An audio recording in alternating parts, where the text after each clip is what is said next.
नमस्कार दोस्तों, मेरे हाथ में एक अखबार का कटिंग है। मैं पहले इसका हेडलाइन आपको पढ़ के थोड़ा बता देता हूं ताकि मामला आप खुद समझ जाएंगे। वैसे आपने इस खबर का डिस्क्रिप्शन देखकर समझ गए होंगे कि खबर कहां से जुड़ा हुआ है। मैं पहले आपको खबर का कुछ हेडलाइन है वो पढ़ के बता देता हूं। आपके मोबाइल स्क्रीन पर भी यह खबर आपको दिख रही होगी। यानी कि गौराबोरम प्रखंड के बगरासी नियोजन इकाई ने 4 स्कूलों में 14 शिक्षकों का नियम विरुद्ध योगदान कराया है। ये 14 शिक्षक कौन है ये भी आपको बताएंगे। बगरासी से जुड़ा हुआ क्या मामला है और नियोजन इकाई का क्या कुछ मामला है, इसको हम विस्तार से बताएंगे। हालांकि हेडलाइन के ऊपर एक और चीज जो खुलासा हुआ है वो भी इसमें लिखा गया है। यह खबर दैनिक भास्कर का है, मैं अपने मन से नहीं बता रहा हूं। दैनिक भास्कर का एक खबर है, उसमें लिखा है कि दरभंगा के डीयू इस मामले की जांच कर रही है और सुनवाई में 9 अक्टूबर को नहीं पहुंचे नियोजन इकाई की जिसकी जब सचिव। हालांकि क्या कुछ मामला है ये बताएंगे। उसी में एक और अखबार का कटिंग है, प्रभात खबर, वो भी आपको दिख जाएगा। प्रभात खबर के ऊपर लिखा है प्राधिकार की आड़ में 15 शिक्षकों की फर्जी तरीके से हुई नियुक्ति। अब समझने वाली बात है, जहां गौराबोरम प्रखंड के बगरासी नियोजन इकाई का एक दैनिक भास्कर में 14 शिक्षकों का नाम छपा है, तो प्रभात खबर ने 15 शिक्षकों का नाम छपा है। अब इस खबर के बारे में पूरा विस्तार से जानकारी लेंगे और देंगे, लेकिन उससे पहले दूसरा अखबार का कटिंग भी पढ़ के सुना देते हैं। एक और अखबार है जो आपके मोबाइल स्क्रीन पर दिख रहा होगा, हम इसके बारे में बताते हैं। 7 साल तक बिना सूचना के स्कूल से गायब रही शिक्षिका, फिर भी 24 लाख का हो गया भुगतान। अब आप सोचकर हैरान मत होइए, ये बिहार है और यहाँ कुछ भी हो सकता है, ये असंभव है। वैसे बिहार में ये गौराबोरम का शिक्षक है ना, हैरान करने वाली बात। और इस खबर के पीछे सच्चाई क्या है ये जानेंगे। तो ये भी खबर जो है वो दैनिक भास्कर के अखबार में छपा है, ये भी आपको बता दिए। और एक और खबर है वो भी दैनिक भास्कर में छपा है, लेकिन आपको जानकर यह हैरानी होगी कि ये खबर छपने का कारण क्या था। किसी अखबार को इस खबर का इतनी प्रमुखता से जगह देने की क्या जरूरत पड़ गई। आखिर शिक्षा विभाग की इतनी बड़ी लापरवाही कहां से निकलकर सामने आई। ये दरभंगा जिला का गौराबोरम है और गौराबोरम बिरोल अनुमंडल में पड़ता है। मैं आपको, मेरे पास एक आवेदन है, ये आवेदन भी शायद आपके मोबाइल स्क्रीन पर होगा। इस आवेदन में जो कुछ लिखा है उसके बारे में हम उन्हीं से जान लेंगे जो ये आवेदन तैयार किए हैं और किस बात की गुहार लगाई है। तो ये भी जानकर आपको हैरानी होगी, अपनी जान की गुहार लगाई है कि मेरी जान की सुरक्षा की जाए। यानी पहले वो आरटीआई लगाते हैं और आरटीआई के मामले से जो प्राधिकार का मामला सामने आता है, उजागर होता है, फिर उसको जान से मारने की धमकी दी जाती है और धमकी से बचकर अब वो इधर उधर भागने लगे। कभी प्रशासन के पास जाते हैं, कभी किसी और जगह जाते हैं। अब क्या कुछ मामला है जानेंगे, लेकिन वो तस्वीर आपको भी दिखाएंगे, वो चेहरा दिखाएंगे, शायद आप पहले से पहचानते हो। हमारे साथ राजकुमार झा है, थोड़ा करीब आ जाएंगे। देखिए ये वो चेहरा है, लगभग लोग इनको जानते होंगे। मैं इसलिए नहीं दिखा रहा था ताकि लोग को संशय बना रहे कि आखिर वो कौन लोग हैं जिनके साथ ये सारा मामला हुआ है। तो यही है राजकुमार झा, गौराबोरम प्रखंड के लोजपा रामविलास पार्टी के प्रखंड अध्यक्ष भी हैं वर्तमान में और नए नए सदस्यता लिए हैं और हालांकि काफी दिन से राजनीति में सक्रिय हैं और आरटीआई कार्यकर्ता के रूप में 2017 से जाने जाते हैं। जो आवेदन मेरे पास है वो इनके हाथ में भी है। आपके मोबाइल स्क्रीन पर मैंने वो सब कुछ दिखा दिया, पूरी डिटेल से जानकारी दे दी, बता दिया। राजकुमार जी, सबसे पहले आपका हमारे मोबाइल रिपोर्टर में बहुत बहुत स्वागत है। जी, बहुत बहुत धन्यवाद आपको। देखिए मेरा आपके सामने बैठकर बातचीत करने का जो उद्देश्य है ये आप समझ गए होंगे। जी, कड़वा सवाल है लेकिन थोड़ा जवाब आपको स्पष्ट देना होगा। आप आरटीआई लगाए थे, क्या इसके पीछे आपका कोई मकसद था? सबसे पहला सवाल ये। नहीं, देखिए हमारा कोई इसके पीछे मकसद नहीं है। हमने 2017 से आरटीआई लगा कर आ रहे हैं और सूचना अधिकार के तहत कई ऐसे मामला है जो भ्रष्टाचार का मैंने खुलासा किया है और ये आरटीआई लगाने का मेरा एक मकसद था शिक्षा विभाग में कि आप लोग जानते हुएगा कि इससे पूर्व हमारे गौराबोरम के जो प्रखंड शिक्षा पदाधिकारी जवाहरलाल सहनी थे और हमारे गौराबोरम के जो पूर्व जेई थे मनरेगा के अंसारुल हक, तो उन लोगों के जो गलत किए थे, उन लोगों ने जो गलती किया था, उन लोगों ने जो अपनी पत्नी को जवाहरलाल सहनी और अंसारुल हक जो इस माध्यम से गलत नियोजन के तहत पत्नी को प्राधिकार के तहत बहाल किया था। तो यही हमको जब जानकारी मिला तो हमने आरटीआई से इसका जवाब मांगा, जो सत्यता पाया गया और मैंने जवाब लिया है। अच्छा, एक बात स्पष्ट समझ लीजिए कि बिहार सरकार के द्वारा आरटीआई अधिनियम एक्ट लागू किया गया था। ये एक्ट इसलिए लाया गया था ताकि सूचना के अधिकार से हर आदमी एक आरटीआई लगाए। सूचना का अधिकार आपको मांगने का उसका हक है, वो अपना अधिकार मांग सकता है, चाहे वो सरकारी काम हो या फिर जनप्रतिनिधि के द्वारा किए गए कार्य की बात हो या फिर किसी विद्यालय यानी सरकारी संस्थाओं से जुड़ा कोई भी चीज़ का अधिकार मांगने का पूरा पूरा अधिकार है। लेकिन कुछ लोग इस आड़ में ये कहिए कि आरटीआई लगाते हैं ताकि कुछ पैसे मिल जाए, कुछ लोभ मिल जाए, कुछ लालच उनको हो, शायद इस वजह से बहुत सारे लोग लगाते हैं। इन सब के पीछे आपका क्या मतलब है? सबका अपना अपना विचारधारा है। मेरा एक अलग विचारधारा है। मैंने 2017 से जो सूचना अधिकार लगाया है, इसके तहत जो मैंने आवेदन किया है, तो आप इस इलाका में पहुंच सकते हैं कि मैं पैसे के पीछे नहीं जाता हूं, क्योंकि मैंने शुरुआत विद्यालय से ही किया था सूचना अधिकार लगाने का, और अभी तक तो बहुत सारा मामला मैंने उजागर किया है, आवेदन दिया है। बड़ी बात ये है कि अफसरशाही के राज में, इस भ्रष्टाचार के सरकार में कार्रवाई नहीं होती है, जो हम लोगों को हार का सामना करना पड़ता है। अच्छा, एक और बात जानकारी मिली है, आपने वो आवेदन भी देखा है जो दरभंगा के एसएसपी, बिरौल के एसडीपीओ और आपके जो स्थानीय थाना है, वो आपने आवेदन लिखा है। शायद दुर्गा पूजा है, इस वजह से भी आवेदन नहीं जमा करा पाए। आप आवेदन जमा करने की जो बात कही, आपने कहा कि मुझे धमकी दी जा रही है, मेरे घर पे लोग आते हैं, धमकी देते हैं, हो सकता है कि इस परिस्थिति में कोई मेरे ऊपर जानलेवा हमला कर जाए। तो आपने सुरक्षा की गुहार लगाने की जो बात कही है, हालांकि आवेदन अभी तक थाना में नहीं जमा गया है, न डीएसपी के पास गया है, न ही एसपी के ऑफिस में जमा हुआ है, लेकिन आवेदन देने की आपने बात कही है कि मैं आवेदन दे रहा हूँ। ये पूरा मामला क्या है? क्या आरटीआई लगाने के बाद आपको डर है? किस बात का डर है? नहीं, देखिए, हम लोगों का तो मान लीजिए लोकल हैं, इधर उधर जाते हैं, अपना शॉप है, दुकान पर बराबर आते हैं, और जिस शिक्षिका के और जिस प्राधिकार के शिक्षक के मामला हमने उजागर किया है, हम इस बात को साबित नहीं कर रहा हूँ, लेकिन ये बात जो दस्तावेज हमको मिला है, उस दस्तावेज, उस कागज़ के हिसाब से ऐसा लग रहा है कि उस सुप्रीति कुमारी ने लगभग 7 साल से स्कूल नहीं जा रही है, जिसमें 20-25 लाख रुपया का अवैध वेतन उठाया है। और ये प्राधिकार लमसम हम लोग सुनने में आ रहा है किसी किसी के माध्यम से कि इस प्राधिकार के मामला में लमसम 2 करोड़ रुपये की खेलावेला हुआ है। अच्छा, जो खबर दैनिक भास्कर में छपा है, क्या वो आरटीआई का जो खुलासा हुआ, क्या उसका छाया प्रति आप तक पहुंचा? जांच चल रहा है और हमने डीओ साहब से भी बात किए हैं, लगभग कार्रवाई के कगार पे है। अब देखिए, हम तो पहले ही बता दिए कि अब इस सरकार में कार्रवाई होना नामुमकिन है, लेकिन हमको अधिकारी से आश्वासन मिला है कि कार्रवाई निश्चित है और कार्रवाई होगा, फाइनल है। अच्छा जी, निश्चित होगा।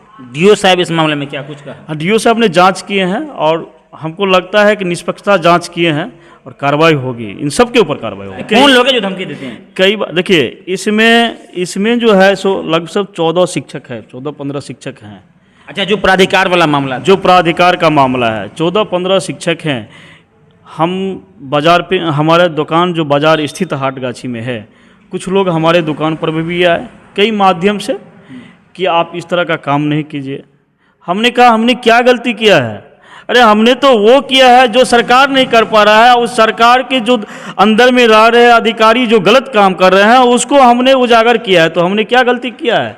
अपने सूचना अधिकार के तहत लिया है जवाब, जिसमें 14 गो शिक्षक अवैध। तो आप सबका पेट पर लात मारे होंगे। कौन सा पेट पर लात मार रहे हैं? ये बात कौन कह रहा है? उन लोगों का जो एजेंट है, वो लोग, हम नाम किसी का नहीं बताएंगे, लेकिन आपके चैनल के माध्यम से हमारा इस बयान से उन लोगों को पता चल जाएगा कि कौन है ये। चलिए, मैं जरा वो न्यूजन इकाई वाला जो मामला था बगरासी पंचायत का, मैं कुछ लोगों का नाम पढ़ देता हूँ। अब ये पढ़ेंगे तो शायद हो सकता है गड़बड़ पढ़ दे, मैं खुद ही पढ़ देता हूँ। आपके मोबाइल स्क्रीन पर वो नाम सब दिख रहा होगा। मैं शुरू से एक एक करके नाम बारी बारी से पढ़ देता हूँ ताकि आप आसानी से समझ पाएंगे। अगर आप नहीं पढ़ पाए तो वैसे आप नाम पढ़ लीजिए। देखिए, सबसे शुरुआत में लिखे हैं फूलन कुमारी। ये प्राथमिक विद्यालय पुनाच में 9/3/2021 को योगदान दिया है, और ये 9/3/2021 को सभी शिक्षक ने योगदान दिया है।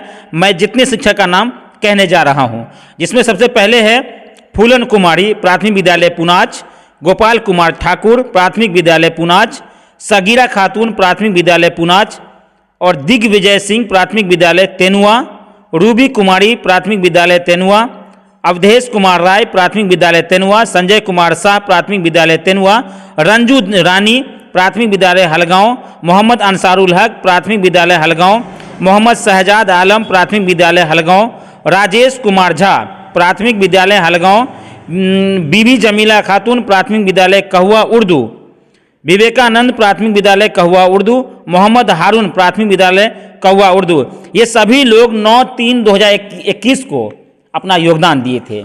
नियोजन इकाई का क्या कुछ मामला था वो आपने समझ लिया, आरटीआई कौन लगाए वो भी दिखा दिए, इनसे ही पूरी जानकारी ले लिए। जिस समय ये सब कुछ मामला हुआ था उस समय यहाँ के प्रखंड शिक्षा पदाधिकारी जवाहरलाल सहनी थे।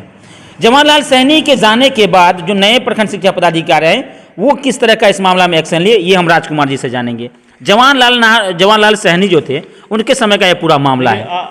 आपको मैं इसमें पूरा विस्तार से बता देता हूँ कि जवाहरलाल सहनी सिर्फ 1 साल के लिए गौराबोराम में आए थे और उन्होंने जो काम किया था, उनकी पत्नी की नाम है रंजू रानी, प्राथमिक विद्यालय। आपको स्पष्ट रूप से बता देता हूँ कि जवाहरलाल सहनी की पत्नी के नाम है रंजू रानी, जो हलगांव विद्यालय में है।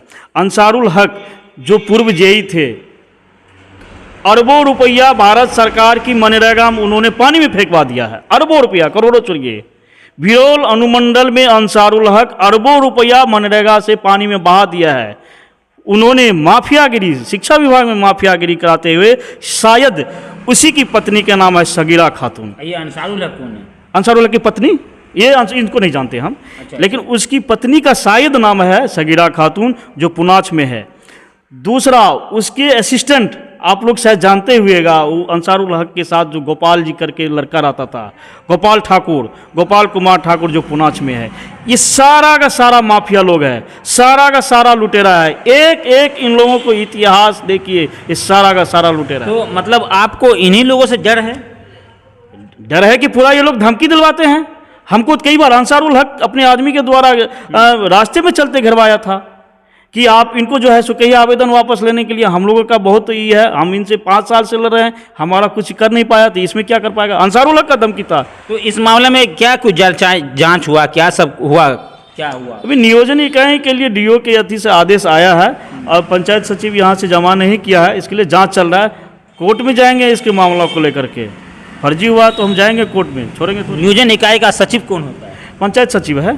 पंचायत सचिव जी, होता है। अध्यक्ष मुखिया होता है। अध्यक्ष मुखिया होता जी है। जी। तो आपका मतलब सीधा आरोप है कि पंचायत के उस समय जो मुखिया रहे होंगे, जो सचिव रहे होंगे, गलत तरीके से, फर्जी तरीके से। बिल्कुल बिल्कुल बिल्कुल बिल्कुल वही लोग, हम कह रहे हैं ना, हम उस बात को सत्यापित नहीं कर रहे हैं आपके चैनल माध्यम से, लेकिन हम, ये तो जांच का विषय, जांच। हाँ, लेकिन हमको जो जानकारी है कि इस मामला में लमसम 2 करोड़ रुपया का खेला वेला हुआ है। 2 करोड़ रुपया। एक मुखिया की आमदनी 2500 रुपया है और उस मुखिया की आज 5 साल में देखिए करोड़ों का मालिक हो गया है। उसकी मनरेगा की फाइल जांच कीजिए तो लमसम 1 साल में 2 करोड़ का काम करता है। आप किसी भी क्षेत्र में जाकर के देख लीजिए, गौराबोराम के अंतर्गत क्या मुखिया ने मनरेगा का काम कर रहा है? क्या ये सब तो यही काम न करेगा? इन लोगों का काम है, लूटने का काम है, ये लोग लूट रहे हैं। हम प्रशासन को सूचित करना चाह रहे हैं कि इस तरह से हमारे साथ घटना हो रहा है और लगभग ये लोग करते आ रहे हैं और करेंगे। हमको ये उम्मीद है कि ये लोग करेंगे, क्योंकि जिस तरह से ये एक खौफ बना के ये लोग रखा है और हम जिस तरह से चलते हैं फिरते हैं, हम कहीं जाते हैं तो ये लोग घेरावा करता है। 17 नंबर पे जाते हैं, कभी 17 नंबर पर घेरावा करता है। कई बार हमारे साथ घटना भी किया है 17 नंबर। तो आप इस मामले में अभी तक इतनी देरी क्यों लगाए थाना में? नहीं, देरी नहीं, बीच में हमने आवेदन तैयार किया था, मामला चल रहा था, डीओ ऑफिस में मामला चल रहा था और आज रविवार है, पोस्ट ऑफिस बंद है, सभी को डाक के माध्यम से कल हम सभी को भेजेंगे और हमको विश्वास है कि लोग हमारा मदद करेंगे। देखिए, क्या सुधर पाएगा ये व्यवस्था? देखिए, सुधर पाएगा नहीं सुधरेगा, कार्रवाई होगा नहीं होगा, हमको ये सब नहीं देखना है। हम जिस मकसद से आरटीआई लगा रहे हैं कि जहां भ्रष्टाचार हुआ, गबन हुआ, घोटाला हुआ, उसकी उजागर करना है। बाकी आप जानते हैं कि अफसरशाही सरकार में, भ्रष्टाचार सरकार में कार्रवाई कैसे होती है। जो आवेदक रहता है उसी के ऊपर कार्रवाई होता है। ये इस वर्तमान परिस्थिति है। चलिए, बहुत बहुत धन्यवाद राजकुमार जी हमारे साथ जुड़े हुए थे। इस खबर की मैं बिल्कुल पुष्टि नहीं कर पा रहा हूं, क्योंकि ये खबर दैनिक भास्कर के एक अखबार में खबर छपी थी। उसी अखबार के कटिंग के माध्यम से वो अखबार का खबर को देखते हुए हम राजकुमार झा के पास पहुंचे थे, ये जानकारी लेने के लिए कि क्या कुछ मामला है, क्योंकि आरटीआई आप ही लगाए थे तो बेहतर जानकारी आप ही दे पाएंगे। अगर इस मामले में जो भी शिक्षक जिसका भी नाम लिया गया है जिन शिक्षक का जिस विद्यालय का नाम लिया गया, अगर वहाँ के किसी भी शिक्षक को किसी भी तरह का आपत्ति हो तो आप हमारे नंबर पर संपर्क कर सकते हैं, हमसे सीधा बात कर सकते हैं, हम आपका भी पक्ष रखने का प्रयास करेंगे। वैसे ही मोबाइल रिपोर्टर इस खबर की पुष्टि नहीं करती हैं, किसी भी तरह की मामला को तहकीकात नहीं करती हैं, लेकिन राजकुमार झा जिन्होंने अपनी बातों को रखा है, अपना पक्ष रखा है, आरटीआई के माध्यम से जो सूचना का अधिकार मांगा था, उस बातों को जो रखा है, उसके बारे में आप लोग की क्या प्रतिक्रिया है कमेंट बॉक्स में ज़रूर बताइएगा। एक अगर हमारे यूट्यूब पे अभी वीडियो को देख रहे हैं तो चैनल को सब्सक्राइब कर लीजिएगा, अगर फेसबुक पर है तो फॉलो जरूर कीजिए और हमें सपोर्ट कीजिए और आगे निष्पक्ष पत्रकारिता को ऐसे ही समर्थन देते रहिए। बहुत बहुत शुक्रिया इस वीडियो को पूरा अंत तक देखने के लिए, धन्यवाद।